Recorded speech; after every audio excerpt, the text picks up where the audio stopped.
Yes, nanone turongeye turabasuhuje tubifurije amahoro y'Imana no kubana n'Umwuka Wera muri aka kanya. Reka mvuge ngo Yesu Kristo nakomeze abamera umugisha ku bantu mwese bakomeje kubana ndetse n'umucamo w'Itumamo Yesu TV kuri ndetse iyitwa ndetse kuri episode ya 32 kuri Devilari cyangwa Devila episode 32.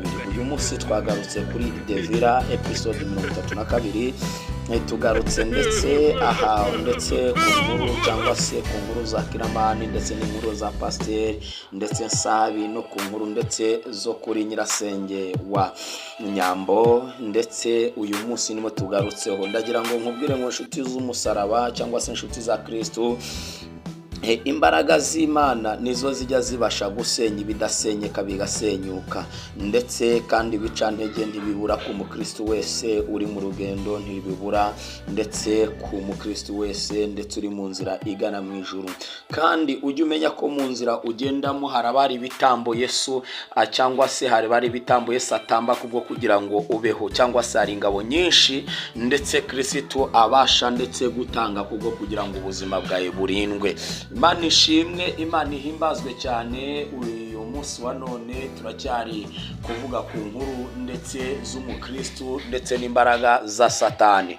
Ariko uyu munsi wa none turimo turareba ese imbaraga z'Imana intsinzi irahari cyangwa se iza Satani nizo zifite intsinzi. Ndetse Nsabi, Pasteur Nsabi yahiye ubwoba kubera ibyabaye, ndetse na Nyirasenge wa Nyambo yahiye ubwoba, nawe yapapye kubera ibyabaye. Bari kwibaza ari ibiki barwanaga nabyo. Reka nkubwire, iyo uri mu Mwuka Wera cyangwa se uri Mwuka Wera ari muri wowe, ndetse ntago uba ukiri muri iyi si.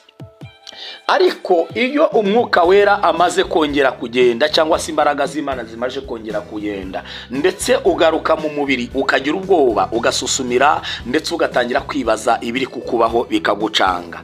Niyo mpamvu ndetse ubundi umuntu uri muri Kristo Yesu ntabwo baba afite nta niteka acibwaho, kubera ko abari muri Kristo Yesu aba yuzuye imbaraga zidasanzwe, aba yuzuye imbaraga z'Imana, aba yuzuye ndetse gukomera kw'Imana. Ariko nanone iyi imbaraga z'Imana zitari kumwe nawe, uba uri umuntu ndetse uba umuntu ufite inyama n'amaraso, utashobora kuvuga ngo warwana urugamba rwo mu ijuru bikunde. Ariko uyu munsi wa none ndagira ngo urebe uburyo imbaraga z'Imana zikomeza gutsinda.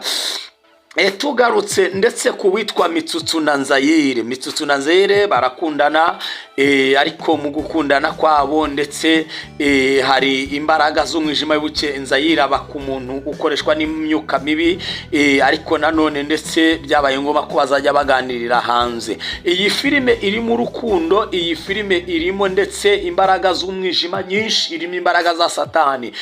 Aho tukomereje iyi filime cyangwa se iyi episode ya 32 ndetse na 2 tuyikomereje, ndetse ahangaha ndetse uyu ndetse Nyambo ndetse akomanze nawe yinjira. Mu kwinjira ndetse yabonye abari mu nzu bafite ubwoba, barababaza ngo mbese mwabaye iki, ndetse nabo bamusubije ngo hanze aha hari imbaraga cyangwa se hari umudayimoni ndetse ufite imbaraga uri kurwanya abana b'Imana.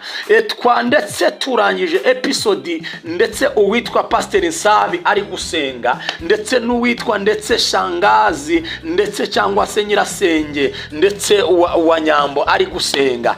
Ndetse tugarutse hakurya twongera tugaruka ndetse dusanga ndetse witwa Kiramani ndetse ntakiri kuvuga, imbaraga z'umwijima zimurimo cyane.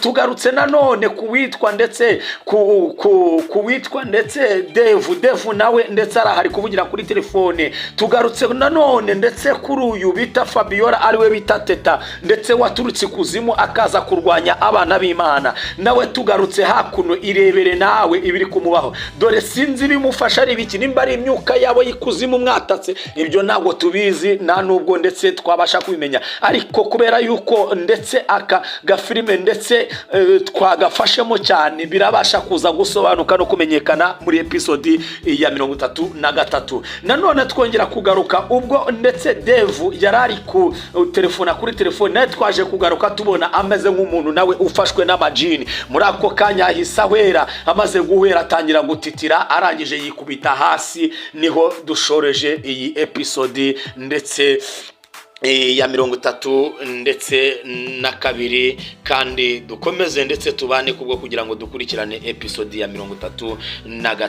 na 34 ndetse mube hafi cyane mukanda subscribe, kanyuma dukomeze tubane. Okay, Imana y'amahoro ibaha umugisha.